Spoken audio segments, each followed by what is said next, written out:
மாண்புமிகு நிதியமைச்சர் அவர்கள், மாண்புமிகு தமிழ்நாடு முதலமைச்சர் அவர்களுடைய ஒப்புதலோடு பல திட்டங்களை இன்னைக்கு அறிவித்திருக்காங்க. பல ஆய்வுகள், கண்டுபிடிப்புகள் இவர்களுக்கெல்லாம் முன்னுரிமை கொடுக்கக்கூடிய வகையில், இளைஞர்களை ஊக்குவிக்கக்கூடிய வகையில் அதிவிரைவு ரயில் சேவை அதை நடைமுறைப்படுத்துவதற்கு ஆகக்கூடிய ஆய்வகங்களை முதல்ல தூக்குவோம் அப்படின்னு சொல்லி புராதன கோயில்கள், இந்த புராதன கோயில்களை புனரமைப்பதற்கு சுமார் 125 கோடி ரூபாய் ஒதுக்கீடு பண்ணியிருக்காங்க. ஒன்றல்ல இரண்டல்ல 125 கோடி ரூபாய். அதே மாதிரி பழமையான தேவாலயங்கள் அவைகளை புதுப்பிப்பதற்கும் கிட்டத்தட்ட 10 கோடி ரூபாய் ஒதுக்கீடு பண்ணியிருக்காங்க. இருக்கக்கூடிய பழமை வாய்ந்த கட்டடங்கள், அதெல்லாம் குறிப்பா நிறைய சிவகங்கை மாவட்டத்தில் நிறைய அது மாதிரி கூட இருக்கு.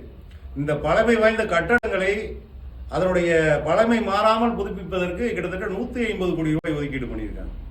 40,000 புதிய வேலை வாய்ப்புகள், நெசவு தொழிலை நவீனப்படுத்துவதற்கு, கைத்தறியை நவீனப்படுத்துவதற்கு புதிய திட்டங்கள் என்று இந்த பட்ஜெட்ல ஏராளமான திட்டங்களை அள்ளி குமித்திருக்கிறார்கள்.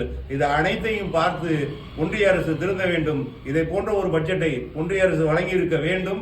எல்லோருக்கும் எல்லாம் என்ற நோக்கத்துடன் எத்தனை தடைகள் வந்தாலும் தமிழ்நாடு போராடும், தமிழ்நாடு வெல்லும். இதுவே எங்கள் இலக்கு.